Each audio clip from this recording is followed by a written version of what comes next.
ဘာသာစကားတစ်ခုကိုသင်ယူခြင်းဆိုတာကတော့စကားလုံးတွေကိုမှတ်မိသွားခြင်းမဟုတ်ပါဘူးအခုလိုခေတ်ထဲမှာဘာကြောင့်ဘာသာစကားတွေကိုလေ့လာတင်တာလဲဒီနေ့ခေတ်ထဲမှာဆိုရင်အင်တာနက်နည်းပညာဒီမှုကွန်ရက်တွေကြောင့်လူကြားအကွာဝေးကိုသိမမြင်သာနိုင်တော့ပါဘူး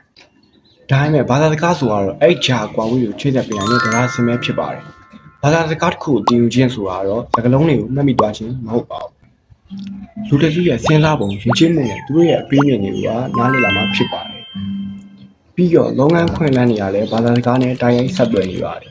ဒါအပြင် language skill ရှိသူတွေကတာမန်လူတွေထက်ပိုပြီးတော့ခွင့်လန်းတဲ့တွေရရှိနိုင်ပါတယ်ပြီးတော့တစ်ဖက်မှာလည်းပဲကိုယုံကြည်မှုတွေညှမားလာနိုင်ပါတယ်